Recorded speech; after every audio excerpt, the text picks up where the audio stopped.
Pagkatapos natin mag-asikaso sa anak nating estudyante, eto na maraming ligpitin. Parang laging binabagyo ang bahay araw-araw. Okay lang yan, ang mahalaga na aasikaso ang anak bago pumasok sa school. Pwede naman yan ligpitin pagkatapos. At eto na nga, busy. Magpapaganda-ganda tayo para kahit paano magandahan din yung bahay sa atin habang tayo naglilinis. Wawalisan na pala natin yung ginawa namin assignment kagabi ng anak ko. Siyempre, tapon-tapon lang dyan. Pinabukasan, pwede namang walisin. At dumating na nga yung asawa ko dyan, galing sa school. Natig niya kasi yung anak ko. Sabi ko sa kanya, may problema ako kasi nakalimutan kong ipadala yung tubig ng anak ko. Tanga ko, diba?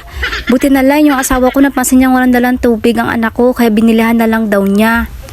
Utos pala ako ng utos din sa asawa ko. Buti na lang hindi siya napipikon sa akin. At pagkatapos ko nga magwalis, dito na naman tayo sa tambak na tupiin. O nga pala, isang linggo na yung nakahangir. Ngayon ko lang naisipan tanggalin. Hindi dahil sa tinamad ako guys ha. Sadya nga lang talagang yung ulan nakaraan tuloy-tuloy. Kaya yung damit ko, hindi siya masyadong natutuyo. Palaging naaampyasan. Ugali ko nga pala guys na ilang paso yung mga lip tint sa mukha ko. Kulang na lang buuhin ko yan ng lip tint.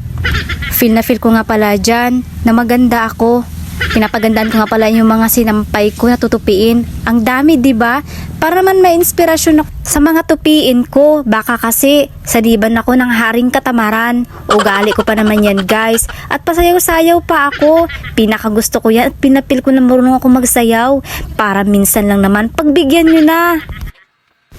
Tapusin na natin yung mga tupiin na yan at para naman matuwa ang asawa ko at ang ate mian ko na nanonood sa akin habang ako nagtutupi. Natatawa na lang siya sa akin. Bakit daw ako naglip tint pa? Magtutupi lang naman. O diba? Kaluko nga.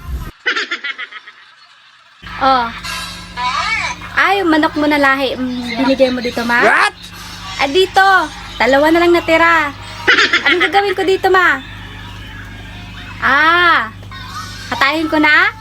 Oh, sige. What? Sana pala si mama.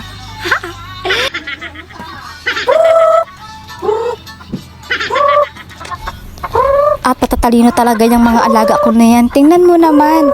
Lumapit agad sila pagtawag ko sa kanila. Dalawa na lang sila guys. At nanganganib sila ngayong araw. Babahugan na natin yan. Tingnan mo, parang natatakot pa sila lumapit. Parang alam na alam nila. Kasi nga, yung dalawa nilang kapatid, sinunod-sunod ko na. Oh, si Kirsi, umaga po, hindi ko na nakikita, Ace. Si Kirsi, hindi ko na nakikita. At buti na lang, nandyan yung hipag ko. At talagang napakasimple lang yan. Tingnan mo kung paano siya manghuli. O, diba? Super easy. Sana ganun ako, biliin kandara pa ako bago ko mahuli ang manok. At ako naman ang manghuhuli sa manok.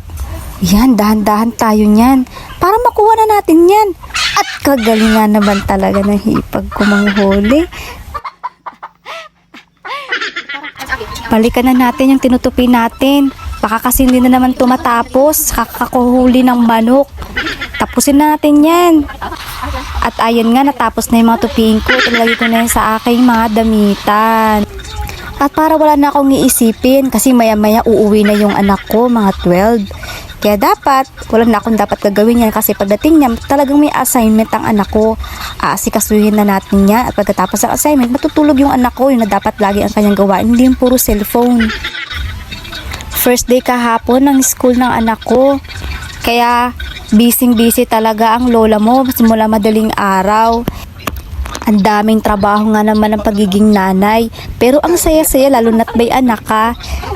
Umpisa na naman ako sa bububunga ko niyan. Aalis na lang daw ang asawa ko, nagbubunga pa ako. Ugali ko na yan guys. Ganyan talaga pag nanay na kasama sa buhay yan.